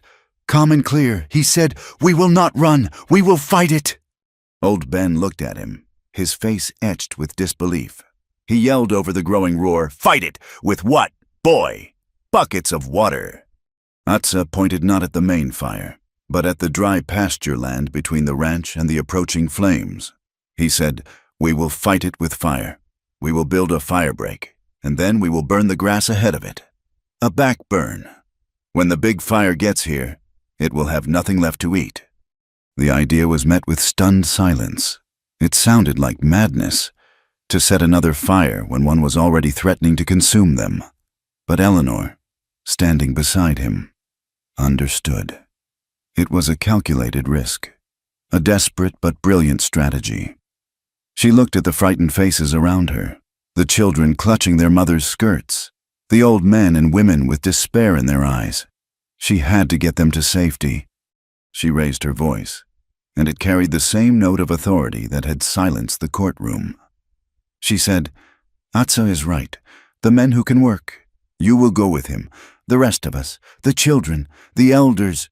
You will come with me." She pointed to the wide and sandy bed of the dry creek that ran behind the ranch. "It offers a clear path out of the draw. It is our best chance. Follow me, now." Her certainty was an anchor in their fear. The group split. Atsa, Old Ben, Deputy Torres, who had ridden out at the first sign of trouble, and a half-dozen other able-bodied men grabbed shovels, axes, and heavy blankets. They ran out into the pasture to begin the frantic work of clearing a wide line down to the bare dirt. Eleanor, with Sister May's help, began to herd the others toward the creek bed. In the confusion, Nakai stood alone, frozen, a spectator to the unfolding disaster. Eleanor put a hand on his arm. She said, "Nakai, help me. We need to make sure everyone gets to the creek." He looked at her, his eyes blank for a moment, and then he nodded, a flicker of purpose returning to his face. He began to move through the crowd, his voice low, guiding a frightened elderly couple, lifting a small child who had fallen. He moved with a quiet efficiency, his knowledge of the terrain, learned in a different, darker time, now put to a good use.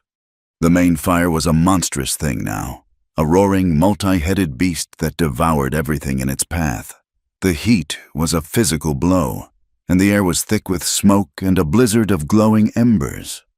Atsa and his small crew worked with a desperate fury, their faces black with soot, their lungs burning. They finished the firebreak, a raw, dark scar of earth 50 feet wide. Atsa took a burning branch from a nearby campfire. He walked the length of the firebreak, on the side closest to the ranch, and set the dry grass alight. For a terrifying moment, the new fire leapt up, a hungry serpent of flame that seemed just as dangerous as the one they were fighting. But the wind, their enemy, was now their ally. It pushed the new, smaller fire south, away from the ranch, creating a growing expanse of blackened, burned-out earth. In the creek bed, Eleanor led her small band of refugees through the choking smoke. The world was a disorienting nightmare of orange light and black shadows. She kept a head count, her voice hoarse from shouting encouragement. As they reached a bend in the creek, a woman screamed. She cried out.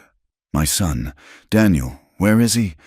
In the chaos of the evacuation, a small boy of 6 had slipped away. He had last been seen near the small barn where Eleanor kept her tools. Eleanor's heart went cold. The barn was directly in the path of the fire. Before anyone could move, Nakai was gone. He plunged back into the smoke, his lithe form swallowed by the haze. Atsa, seeing him go, felt a jolt of pure terror. He started to follow, but old Ben grabbed his arm. The blacksmith yelled, "The back burn, we have to hold this line." Atsa was torn, his heart ripping in two, but he knew Ben was right. He had to trust his brother. Nakai ran, his lungs on fire, his eyes streaming. He knew a shortcut, a small game trail that led directly to the barn.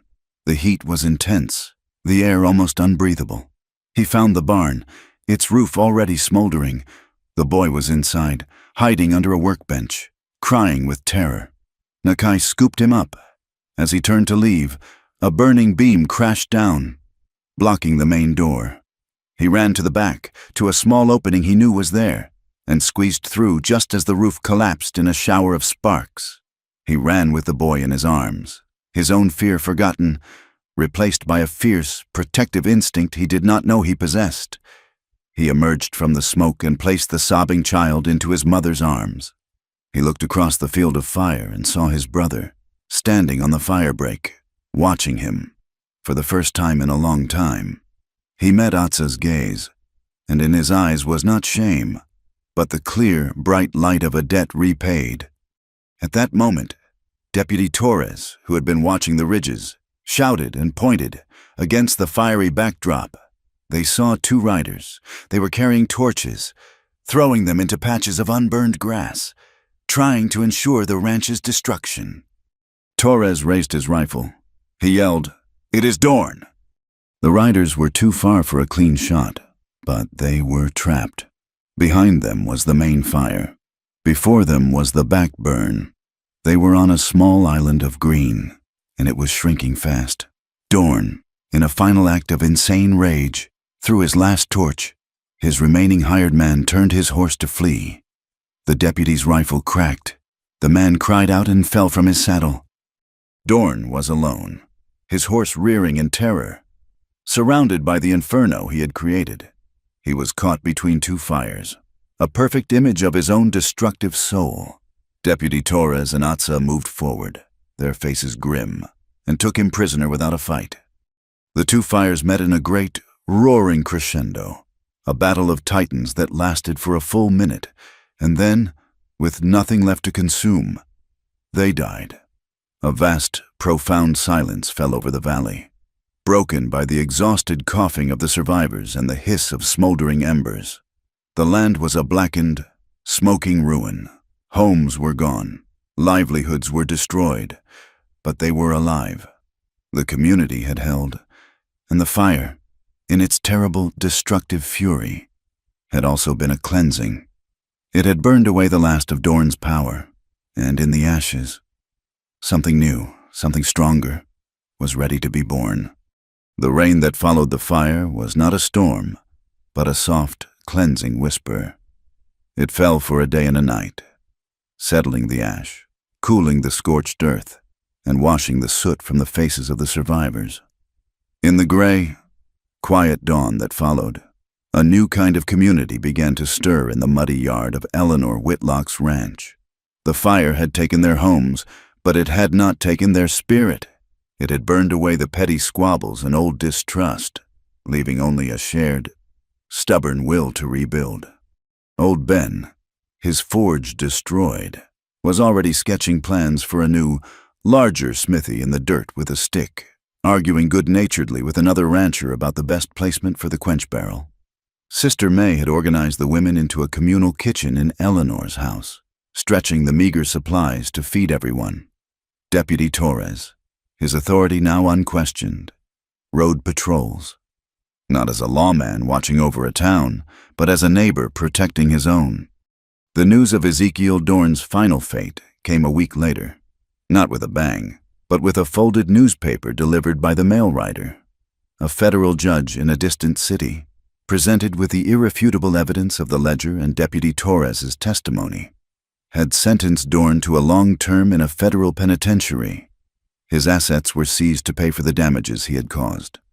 Ex-Marshal Pike, his reputation in tatters, was dishonorably discharged and had vanished, a disgraced man with nowhere to go. Their reign was over, their names already fading into a cautionary tale whispered by old men, amid the slow, arduous work of clearing and rebuilding. Atsa and Nakai returned to the small patch of land by the stream, the place of their mother's people.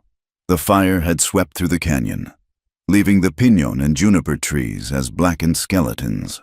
The earth itself was charred and sterile. For a full day, the two brothers worked in silence, clearing the debris, their shared grief and guilt a heavy blanket between them. Then, near the bank of the stream, Nakai found it, a single, small cottonwood sapling, sheltered by a rock outcropping, its leaves seared but its heartwood still green and alive. He knelt and touched it, a look of wonder on his face. Atsa came and knelt beside him. He looked at his brother, at the first flicker of hope he had seen in his eyes since the rescue. Atsa's voice was low. He said, "I should have been here. I should not have left you." Nakai did not look at him. He looked at the small tree, a tiny spot of life in a world of death. He replied, his voice raspy from disuse. "You came back." It was enough.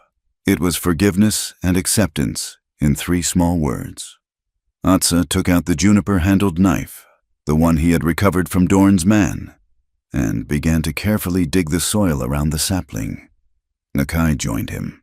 Using his bare hands, they worked together, their silence now a comfortable one, and transplanted the small tree to the center of the clearing where their family's summer shelter had once stood.